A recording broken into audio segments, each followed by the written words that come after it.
ایک شخص کے کھیت میں اللہ تبارک و تعالیٰ نے پانی پہنچایا، وہ بھی کیسے؟ ایک مرتبہ رسول اللہ صلی اللہ علیہ وسلم ارشاد فرما رہے تھے کہ بادل میں سے آواز آ رہی تھی کہ فلانے کے کھیت میں جاؤ اور پانی پہنچا دو۔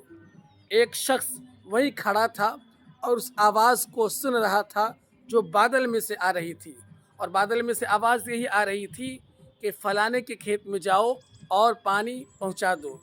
وہ آدمی بڑا حیران ہوا، بڑا پریشان ہوا کہ بھائی بادل میں سے آواز آ رہی ہے اور کسی انسان کا نام لیا جا رہا ہے اور کہا جا رہا ہے کہ اس انسان کے کھیت میں جاؤ اور پانی پہنچا دو۔ رسول اللہ صلی اللہ علیہ وسلم فرمانے لگے کہ بادل ایک پہاڑی پر پانی کو برسایا اور وہ پانی نالوں سے ہوتے ہوئے ایک شخص کے کھیت میں پہنچ گیا اور کھیت پانی سے لبالب بھر گیا۔ وہ آدمی پانی کے پیچھے پیچھے ہو لیا اور اس کھیت تک پہنچا جس کھیت میں پانی پہنچ گیا۔ اسی کھیت میں ایک آدمی کھڑا تھا۔ اس آنے والے آدمی نے کھڑے آدمی سے جو کھیت میں کھڑا تھا ان سے پوچھا کہ بھائی تمہارا نام کیا ہے؟ انہوں نے کہا کہ میرے نام سے تمہیں کیا لینا دینا ہے؟ تو اس شخص نے کہا پہلے اپنا تم نام بتاؤ، پھر ہم تم سے کچھ بات کریں گے۔ تو کھیت کا جو مالک تھا انہوں نے اپنا نام بتایا۔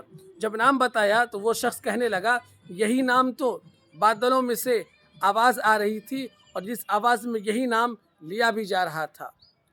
تو کھیت کا مالک کہنے لگا بھائی ماجرا کیا ہے؟ تو اس شخص نے کہا دیکھو ماجرا یہ ہے کہ میں نے بادل میں سے ایک آواز سنی ہے اور جس آواز میں تمہارا نام لیا جا رہا تھا اور کہا جا رہا تھا کہ اے پانی فلانے کے کھیت میں پہنچا دو، اس کا کھیت اور اس کا باغ سوکھ رہا ہے، ہرا بھرا کرنا ہے، پانی پہنچا دو۔ وہ آدمی بڑا حیران ہوا، بڑا پریشان ہوا کہ بھائی صاحب تم کون سا عمل کرتے ہو، کون سا وظیفہ پڑھتے ہو کہ اللہ تبارک و تعالیٰ تمہارے کھیتوں میں پانی پہنچاتا ہے؟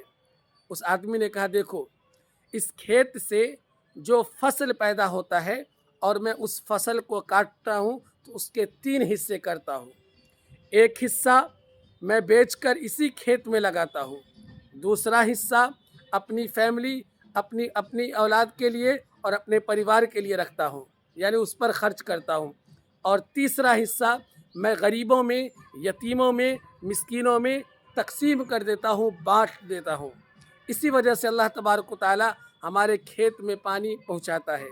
آپ اندازہ لگائیں رسول اکرم صلی اللہ علیہ وسلم نے جب یہ بات کہی تو اس سے کیا پتہ چلا آپ کو اور ہم کو کیا سیکھنے کو ملا؟